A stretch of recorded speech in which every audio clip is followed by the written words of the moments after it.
This is Dr. Meghann Hennelly. Today I'm going to be speaking about recognizing and treating sleep problems in children and adolescents in the primary care setting. Illinois DACA presenters have no relevant financial relationships with the manufacturers of any commercial products and/or provider of commercial services in this presentation. Also, Illinois DACA presenters do not intend to discuss commercial products, services, or unapproved investigative uses of a commercial product or device in this presentation.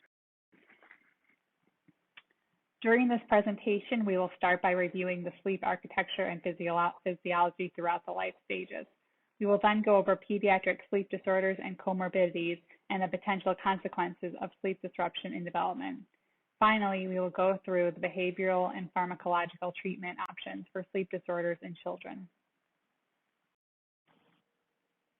Here is a diagram showing normal sleep architecture. Stage 1 of sleep consists of rhythmic and relaxed wakefulness. Eyes can be seen to move slowly under the eyelids. This stage is characterized by alpha waves, sleep spindles, and K complexes. Alpha waves reflect a state of relaxed wakefulness and may also be seen during meditation, biofeedback, and other similar activities. This is in contrast to the desynchronous beta waves, which are high frequency and low amplitude, that are seen during daytime wakeful states when the brain is very active and engaged in complex mental experiences. Some studies show potential benefits of exercises that increase alpha wave activity, such as yoga, and there is an association with decrease in cortisol during alpha wave activity. Sleep spindles and K complexes, seen both in stage 1 and stage 2 of sleep, appear to preserve and protect sleep through the thalamus. They are elicited spontaneously in response to potential sleep interruptions, such as noises, touch, inspiratory changes, and other stimuli that can arouse someone from sleep. Stage 2 of sleep is a deeper, tranquil sleep, during which a person is more difficult to arouse. This stage encompasses about 45 to 55% of total sleep. It consists mainly of sleep spindles and K complexes. This is the stage where memory consolidation takes place. Stages 3 and 4 are slow wave sleep. This is where the deepest sleep occurs, where there is the highest arousal threshold, and a person may be disoriented if awakened. These stages consist primarily of delta waves, which are high voltage slow waves. There is the slowest rate of breathing and heart rate throughout the night in stages 3 and 4 of sleep. The last stage of sleep is REM, or rapid eye movement sleep. This stage is characterized by muscle atonia and paralysis, which allows for the safe expression of dreams. Desynchronous, low-voltage, mixed-frequency waves and mix of wave patterns seen in other sleep stages and wakeful states are seen during REM sleep. Dreams are hypothesized to play a role in processing information from what we learned and experienced throughout the day and parcel out what is important. It is believed that you only are able to recall dreams if you are aroused from sleep. So if someone talks about remembering frequent dreams, this may indicate disrupted or interrupted. A little more on sleep cycles. The first cycle of REM sleep begins within 70 to 90 minutes of falling asleep. The first sleep cycle consists of short REM phases and longer phases of deep sleep. As the night progresses, the REM sleep phase lengthens, and stages 3 and 4 of sleep progressively shorten. Cycles repeat and lengthen to about 90 to 120 minutes towards the end of sleep. Cycles alternate between REM and non-REM sleep. By morning, sleep cycle consists of stage 1, stage 2, and REM sleep.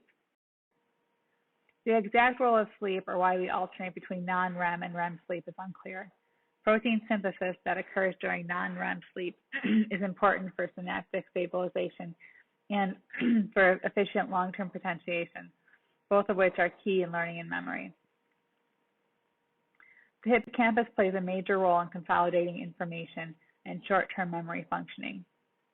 Memories appear to be temporarily stored in the hippocampus before consolidating into neocortical regions for long-term memory. Interestingly, during REM sleep, hippocampal neuronal activity mirrors the pattern of awake state, suggesting important hippocampal processes are occurring during REM. As a child gets older, the pattern of sleep changes. The amount of sleep needed in a 24-hour period decreases. Eventually, the need for napping stops. And by adolescence, there's a decrease in slow wave sleep and also circadian rhythm shift. Some of these changes can be related to social demands and expectations. For example, starting preschool or being in high school and needing to stay up late to complete homework assignments.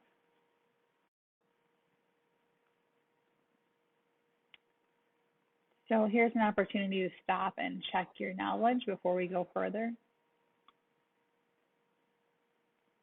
You want to ask yourself how many hours of sleep is developmentally appropriate for an infant, a toddler, a preschool-age child, school-age child, and adolescent. So I'll just give you guys a few seconds to think about that.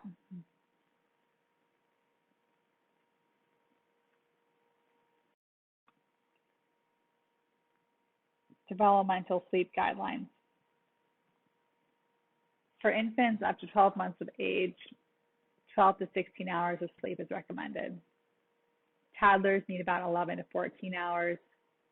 Preschoolers need pretty similar to toddlers, maybe a little bit less at 10 to 13 hours. School-age children need approximately 9 to 12 hours of sleep, and adolescents need 8 to 10 hours of sleep.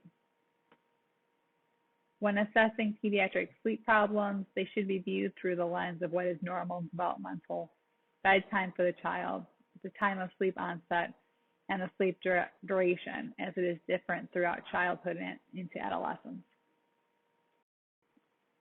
The prevalence of sleep issues in children is common. About 36% of preschool children, 20% of school-age children, and 23% of adolescents have difficulty with sleep. This is a very common presentation in the primary care setting. It's often underdiagnosed and undertreated. And there are a wide range of possible causes, including both medical and behavioral. There are many impacts of sleep deprivation in children and adolescents. Neurocognitively, attention, memory, and learning may be affected.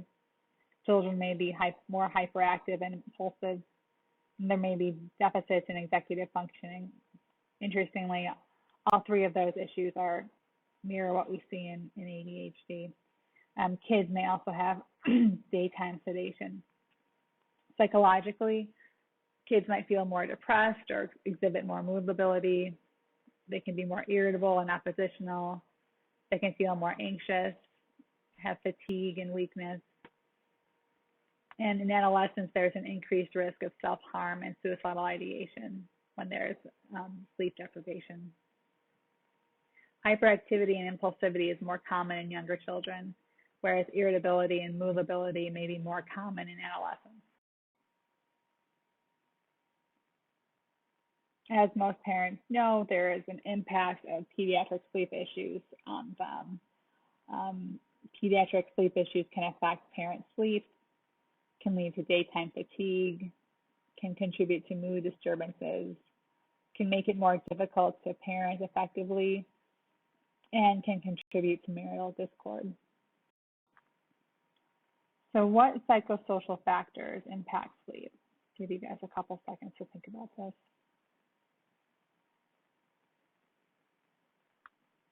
So caregiver depression, separation from caregiver, a low socioeconomic status, poor caregiver relationship,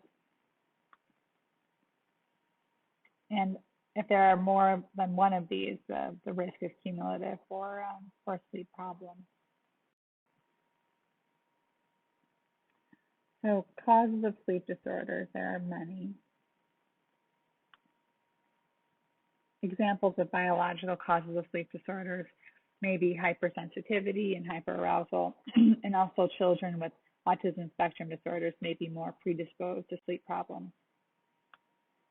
Medical causes for sleep disturbances can include gastrointestinal issues, pain issues, medication side effects, or breathing difficulties.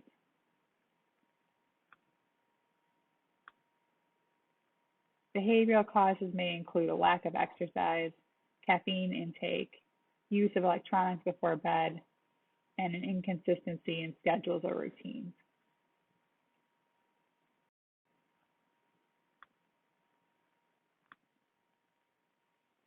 Assessment of sleep disorder. Providers always want to try to take a multidimensional approach to sleep disorder evaluation. The evaluation should be problem-driven, developmentally focused, should involve parents, be culturally sensitive, and definitely consider life factors that may be involved in sleep issues. It is key to involve parents or caregivers in obtaining the history of the child's sleep. Children and adolescents, and adults for that matter, may not be able to accurately report all nocturnal events such as snoring or restless leg syndrome.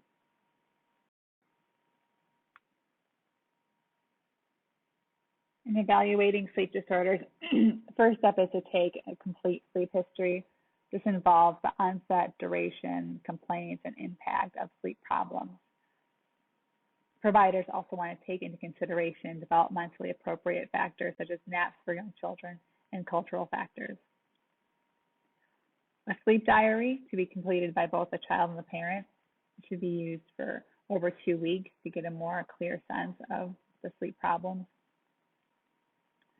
And also we want to make sure that the child has seen a PCP for a medical workup, including vital signs, height, weight, and labs.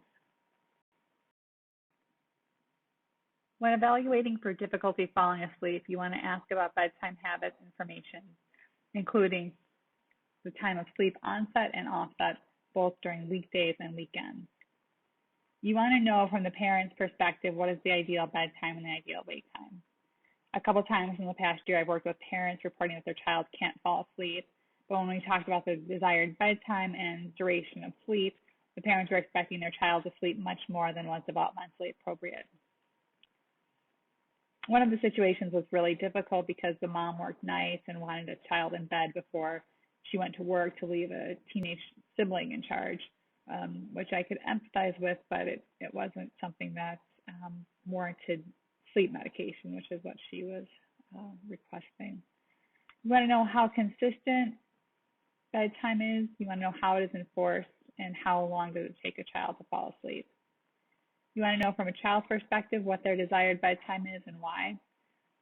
You also want to know how long do they think it takes them to fall asleep, which may be different from parents. For example, a child may say it takes them an hour to fall asleep, but parents witness the child sleeping after 30 minutes. For nap schedules, you want to assess if the nap is too close to bedtime, if the nap should be adjusted, or if it should just be dropped altogether. Older children should be discouraged from taking naps at all, if not ill. We're going to ask about problems sleeping through the night, which we'll get to see more in just a bit, and if there is awakening in the middle of the night. You want to ask questions about the duration, frequency, and severity of sleep problems. You want to screen for mood and anxiety disorders, and also ask about a family history as some sleep problems run in families.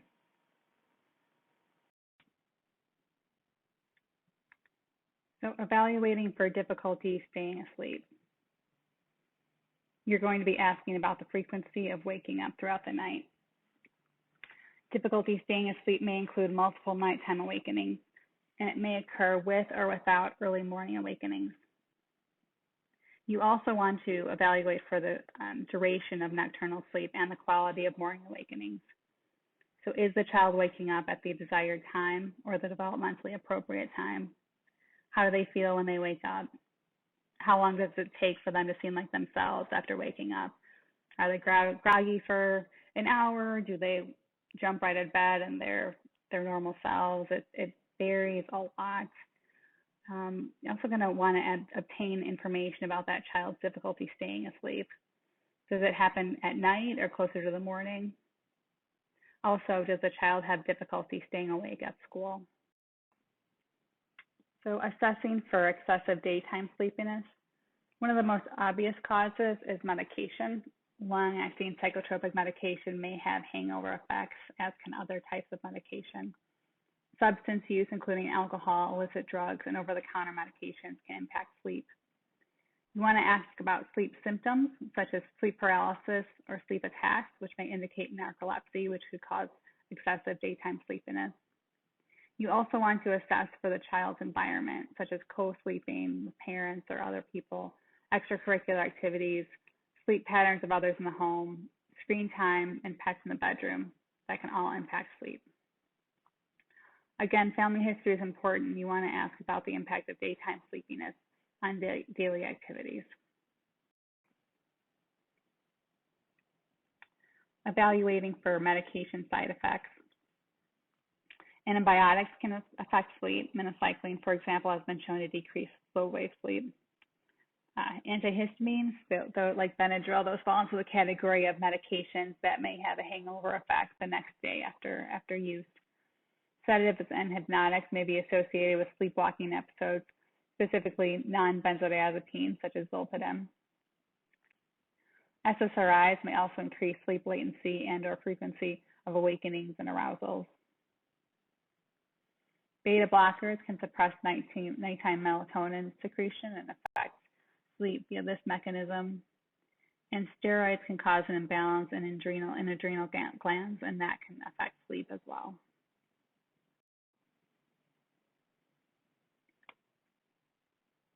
So that is a lot to go through in a primary care doctor's office visit. So looking at screening tools that can make the process a little bit easier. So one is the BEAR sleep screening algorithm, which is a simple 5-item sleep screening for use in the primary care setting. B is for bedtime problems. E is for excessive daytime sleepiness. A is for awakenings during the night. R is for regularity and duration of sleep. And S is for sleep disordered breathing.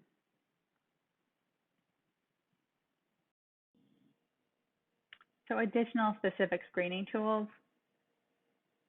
In cases where a sleep issue is suspected, providers may use a more detailed questionnaire to gain information that will guide diagnosis and treatment. The Children's Sleep Habits Questionnaire is a parent report tool. It's designed to make a determination between healthy children and children with sleep issues. It's been used in a wide variety of populations, including autism spectrum, children with obesity, children with ADHD, and kids with intellectual disabilities. The Adolescent Sleep Hygiene Scale is another tool that can be used. It's designed to assess behaviors that may impact sleep. It's used in kids 12 and older, and is based on self-report.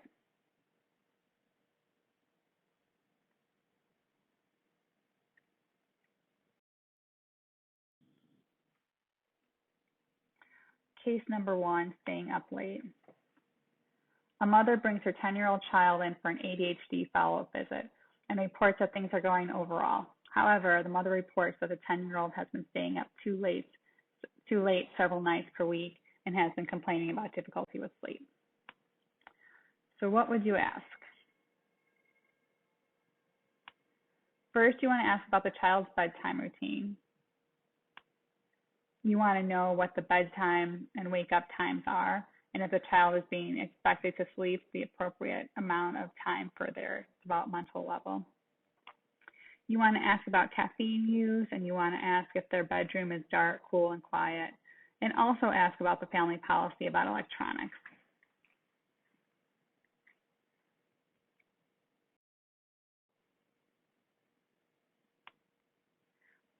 On questioning, the mother reveals that the children have downtime between dinner and bedtime, which consists of video games or playing outside.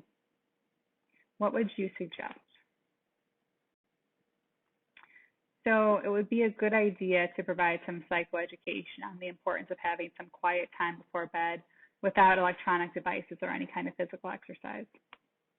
We also recommend using a media plan to help with parents establishing policies on electronics at home.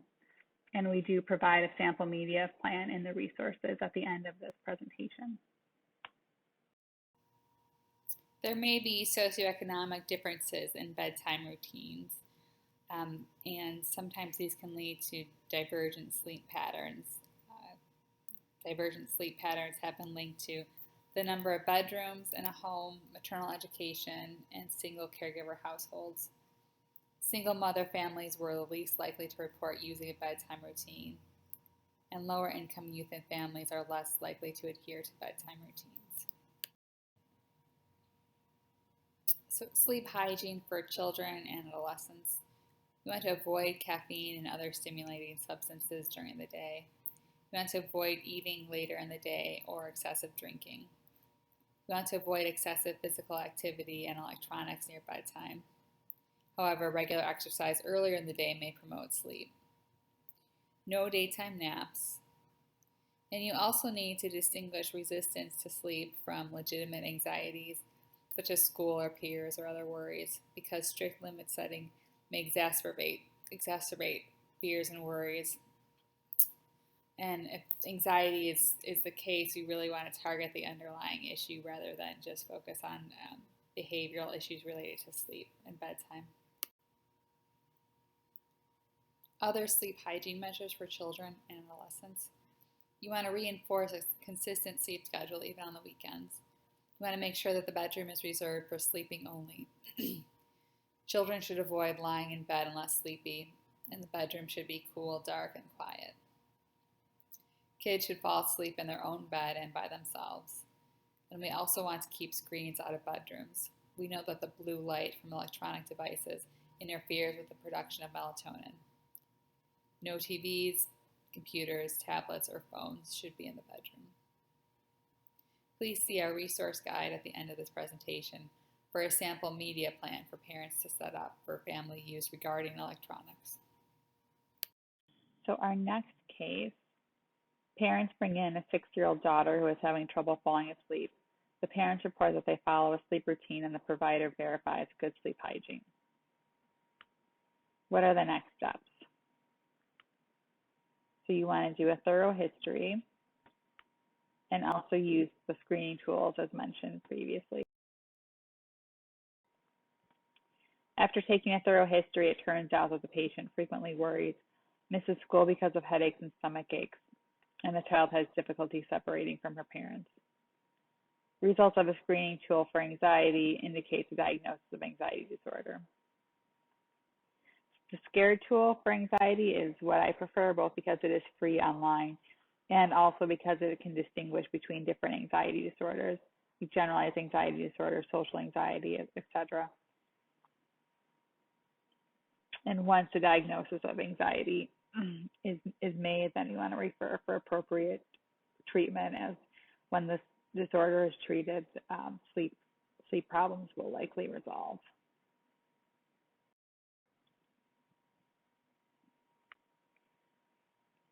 So moving on to different reasons for insomnia. So our first one is behavioral insomnia of childhood, and this is the most common type of anxiety by far. There are 3 types. There is sleep onset association type, the limit setting type, and also a mixed type characterized by features of both sleep onset and limit setting.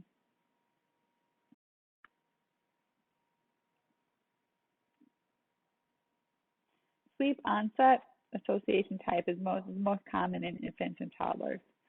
There is a negative sleep association that impacts sleep onset and night awakenings. There is also stimulation dependence, which can include objects or settings to initiate sleep or to return to sleep. Parental presence is the largest predictor of frequent night awakenings, meaning the parent is always or almost always available for rocking, holding, feeding, or lying down with the child. In older children, there may be an association between television and devices needed to fall asleep, as well as parental presence. Limit setting type of behavioral insomnia of childhood. This presents as bedtime stalling or bedtime refusal. It's associated with inadequate limit setting by a caregiver. This is developmentally expected in toddlers as they test limits and try to stall bedtime or refuse to go to bed. And this is the time when routines and rules really need to be set.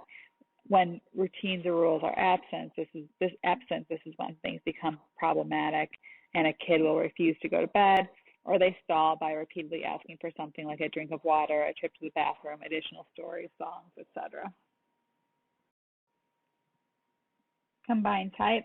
This occurs when parental difficulty in setting limits results in negative sleep associations. For example, a child may refuse or delay bedtime, which leads to a parent agreeing to sit in the room with a child or lay down with a child. And eventually the child develops an inability to fall asleep independently. Treatment across all subtypes of behavioral insomnia are similar. We start with a thorough sleep assessment and a review of sleep hygiene. Sometimes addressing sleep hygiene measures such as erratic sleep and wake times, caffeine during the day, vigorous exercise before bed, etc., is enough to a sleep problem. If not, we want to look at more in-depth behavioral interventions. For example, there is the idea of graduated extinction, where if a child needs a parent next to them to sleep, the parent gradually moves a chair further away from the child's bed and eventually into the hallway.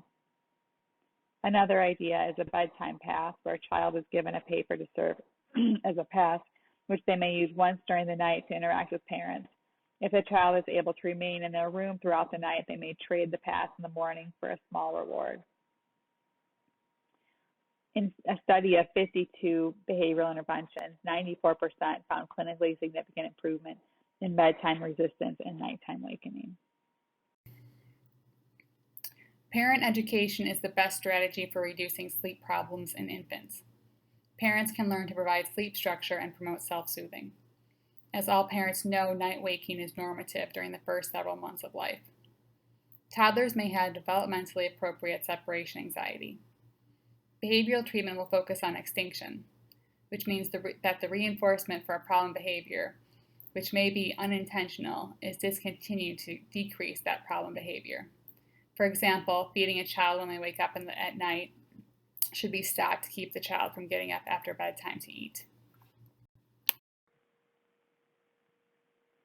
In young children, resistance to sleep is related to negative associations and poor limit setting. Behavioral treatment in this age group focuses on sleep hygiene first. You want to make sure the environment is conducive to sleep, meaning dark, cool, and quiet. Bedtime routine and regular bedtimes are very important. It is also important to address nighttime fears, which children might not express to you unless they are directly asked. And parents need to be a healthy role model for good sleep. So behavioral treatments in school-age children. In this age group, sleep may start to be impacted by extracurricular activities and homework. A lot of times there just aren't enough hours in the day, and kids need downtime in the evening before being expected to go to bed. Going immediately from a basketball game or math problems to being ready to sleep is not realistic. By this age, children can be educated and engaged in planning sleep interventions and creating sleep hygiene for themselves. They can also be taught CBT interventions for sleep-related anxieties, including relaxation techniques and breathing exercises. In adolescence, biological changes lead to a change in sleep onset, with sleep onset occurring later. Insomnia is the most prevalent sleep disorder in adolescents. Adolescents can get a sleep debt related to irregular bedtimes, which can be affected by homework and extracurricular activities. Other factors contributing to insomnia include genetic vulnerability, underlying medical or psychiatric issues, acute stressors, and poor sleep hygiene. There can also be conditioned anxiety related to difficulty falling asleep or staying asleep. A cycle can get created between sleeplessness, worrying about falling asleep, and this worry leading to arousal, which creates negative sleep associations and contributes to sleeplessness. For treatment of insomnia in adolescents, simple changes can result in significant improvements in insomnia. First, you want to get an adolescent on board with creating a schedule to wake up at the same time every day, regardless of how much they sleep the night before. They should choose a bedtime that allows for the required amount of sleep. 2 a.m. may be a preferred time, but not realistic. Kids should be instructed to avoid lying in bed when they are not sleepy. If not sleepy at the chosen bedtime, they should wait a while longer until they feel sleepy. Finally, getting out of bed and engaging in a relaxing activity, if unable to sleep for 15 minutes or more, to avoid bed becoming associated with not being able to fall asleep.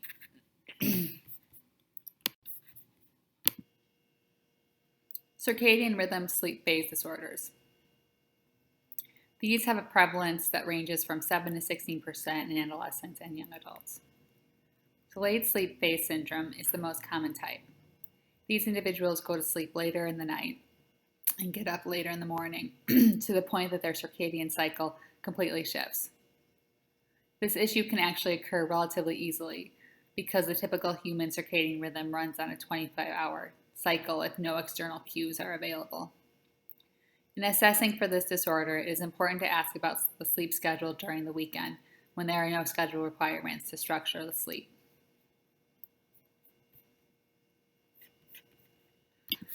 Other sleep phase disorders include advanced sleep phase disorder, which occurs mainly in the elderly, where a patient cannot stay awake in the evening and wakes up too early in the morning.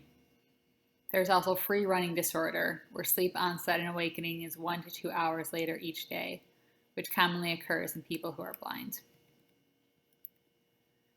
As when assessing for other types of sleep disorders, you want to do a behavioral assessment and rule out other causes, such as depression, anxiety, or school phobia that could be contributing to these issues. As far as treatment, again, primarily we're going to focus on developing good sleep hygiene, limit the use of devices and electronics, avoid naps. On the weekend, avoid sleeping in 2 hours past the desired wake-up time during the week.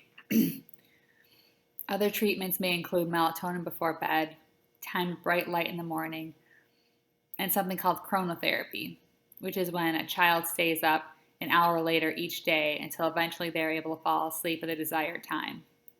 From there, sleep hygiene methods may be more effective.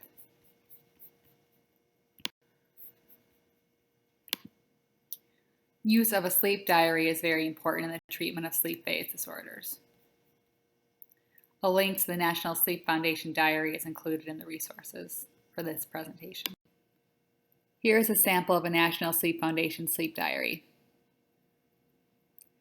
You can see that it notes what time a person went to bed the night before, what time they got out of bed in the morning, how difficult it was to fall asleep, times that they woke up during the night, and total number of hours of sleep.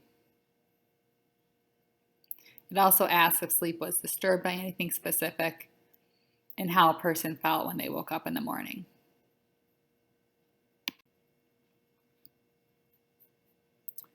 Substance misuse and sleep in adolescents. Adolescents may be using substances such as alcohol or marijuana to self-medicate for sleep issues, which may in turn contribute to sleep problems.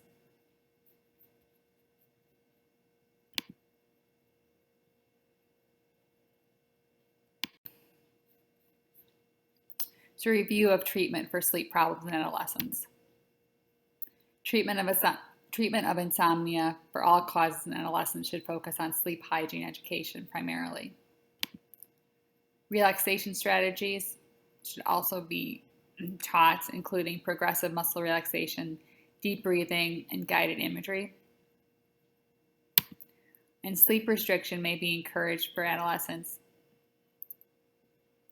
to limit the time that they spend in bed sleeping. No homework, using electronics or social media while in bed. Case 4, over-the-counter medication. A mother reports that her 13-year-old daughter refuses to go to bed and gets up several times each night, reporting that she cannot sleep. The family wants to know if an over-the-counter sleep medication would be helpful. So in doing the assessment for this patient's sleep problem, you want to remember the sleep hygiene scale that we mentioned earlier in the presentation. That's for use in children 12 and older. When using that scale, it shows that there are elevated results in the subscale for cognitive and emotional factors. Upon further assessment, the 13-year-old reports irritability, decreased appetite, and a drop in school performance. Her parents report that she is oppositional at bedtime and that she stays in her room on weekends. Results of the PHQ-9 suggest a diagnosis of depression. Mental health issues and sleep issues often go hand in hand. Kids with mental health problems are more likely to experience nighttime fears and nightmares. They are also more likely to co-sleep with parents. Medication side effects, such as those that occur in psychostimulants and antidepressants, may impact sleep.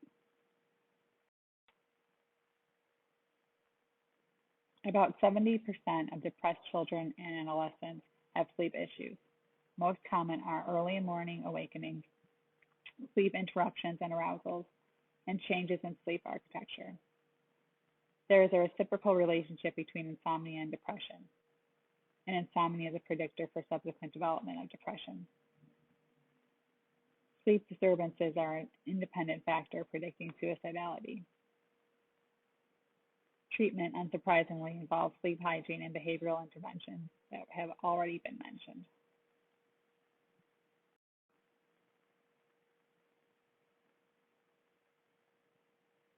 "25 to 50% of children and adolescents with ADHD have sleep complaints. There are multiple factors contributing to this.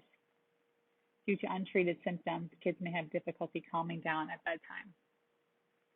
Kids with ADHD may have disruptions in baseline circadian rhythm. They may also have sensory integration difficulties that contribute to sleep problems. Stimulant medications may also be associated with sleep disturbance, as mentioned previously.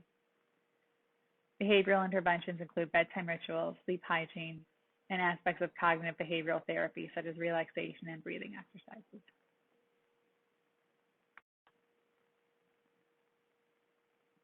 For sleep problems in kids with anxiety, you want to apply behavioral and environmental interventions, but realize that strict limit setting may worsen fears and anxiety. It is important to be understanding and compassionate about fears that get in the way of sleep. You want to set limits probably a little bit more gradually than you might for a kid who does not have an anxiety disorder. CBT, along with psychopharmacology when medications are needed, are the first-line treatment for anxiety disorders. Trauma is associated with a number of sleep problems, including nightmares, night terrors, enuresis, and severe insomnia. Treatment for nightmares should be behavioral, for example, using dream scripting and trauma-focused CBT. Meds such as prazosin have been shown to be helpful for nightmares in some limited studies. Alpha agonists may also be useful, especially clonidine, which tends to be more sedating than guanfacine. You may have heard of the ACEs study on adverse childhood experiences. If not, I really recommend reading about it. In brief, it demonstrates a connection between adverse childhood experiences and adult health outcomes. It has been found that there is an increase in sleep disturbances in children exposed to adverse childhood experiences. History of sexual abuse is especially associated with sleep disturbances.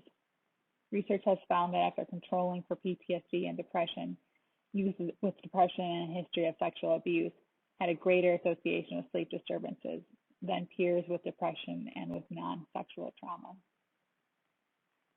Sleep issues can carry into adulthood in people who have a history of moderate to severe ACEs.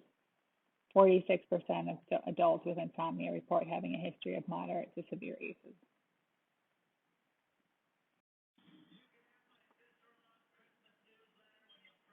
Sleep and the autism spectrum disorder. About 50 to 80% of parents with children with ASD report sleep difficulties. Insomnia is the most common complaint, with difficulty initiating or maintaining sleep. Reduced sleep duration is also a problem, with over 20% of kids on the autism spectrum sleeping less than 8 hours a night. Parasomnias, including sleepwalking, sleep talking, night terrors, and restless leg syndrome, are also problematic. Children with autism have an increased risk of conditions that can contribute to sleep issues, including apnea, epilepsy, depression, anxiety, bipolar disorder, ADHD, and GI illness.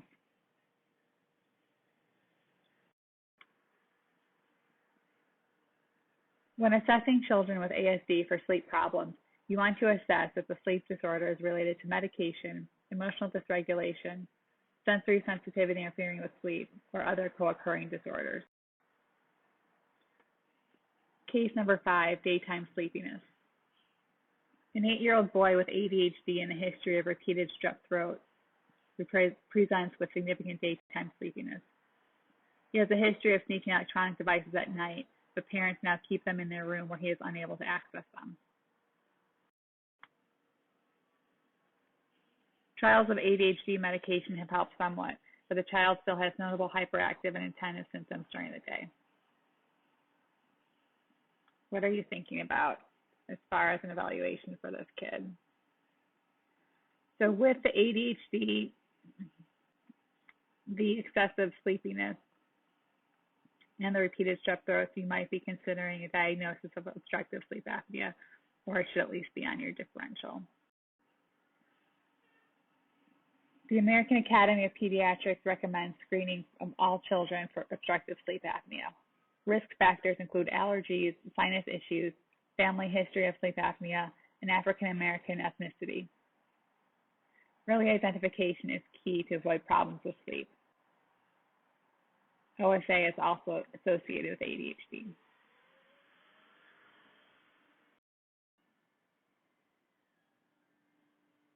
Causes of obstructive sleep apnea include adenotonsillar hypertrophy, which is the most common, obesity, craniofacial dysmorphology.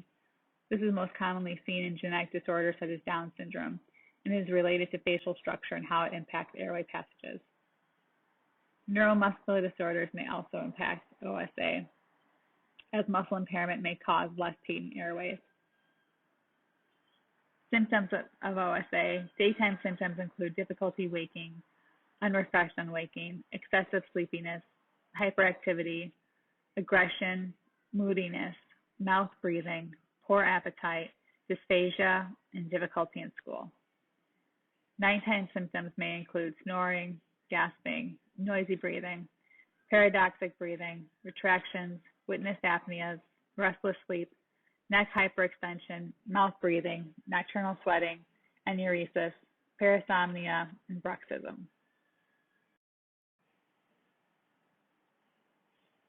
Obstructive sleep apnea is diagnosed with polysomnography and a pulse oximeter. Treatment includes weight loss, adenotonsillectomy if indicated, nasal CPAP, leukotriene receptor antagonists such as montelukast, intranasal corticosteroids such as fluticasone, and external nasal dilator strips such as Breathe Right strips.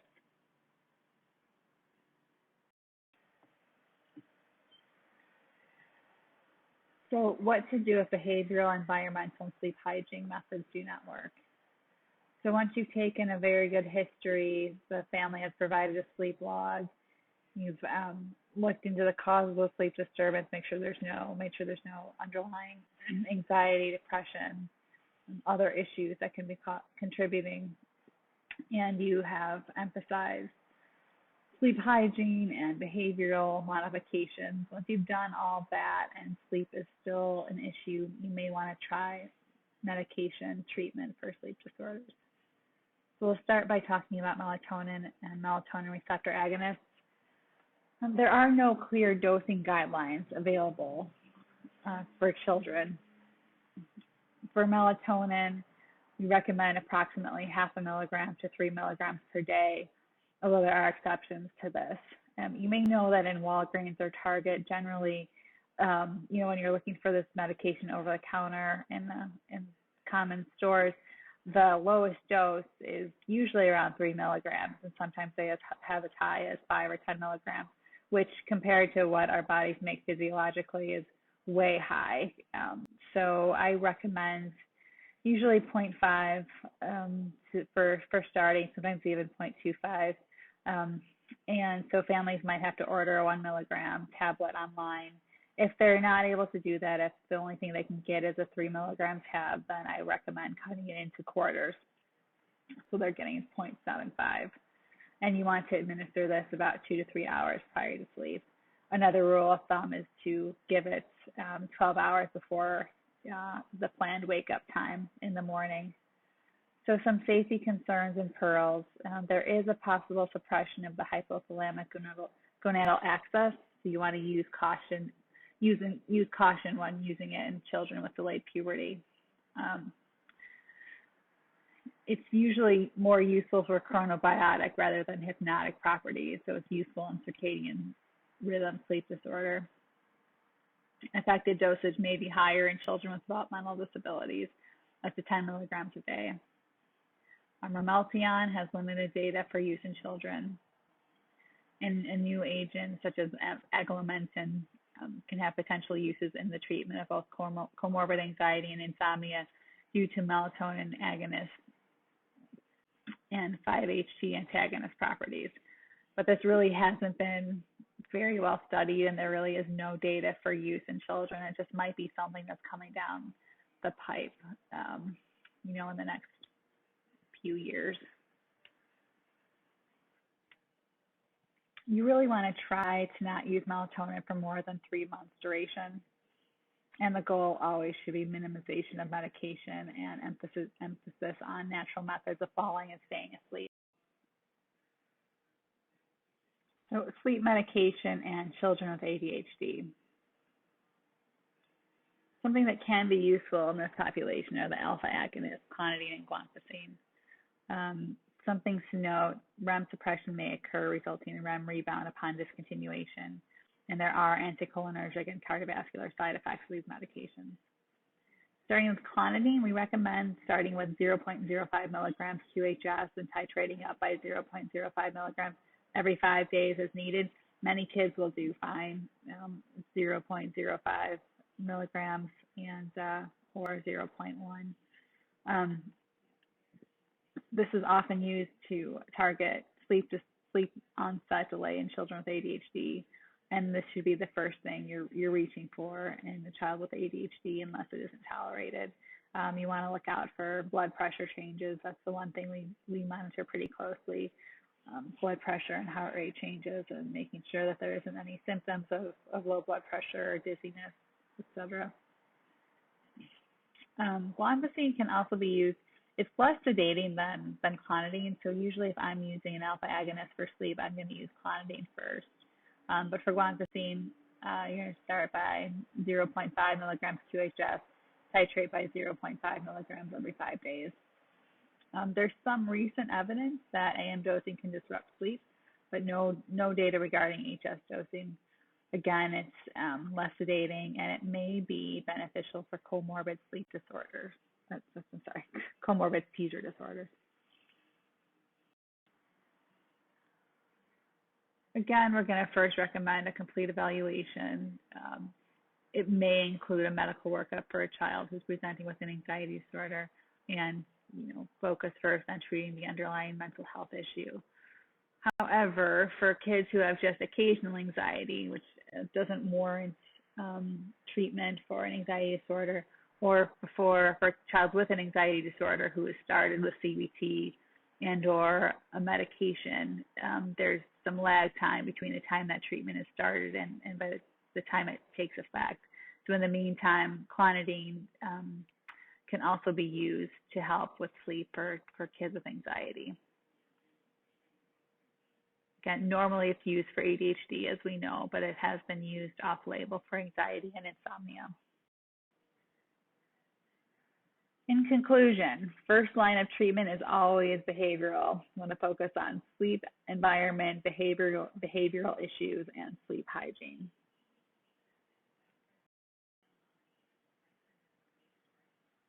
Thank you, and here are some resources.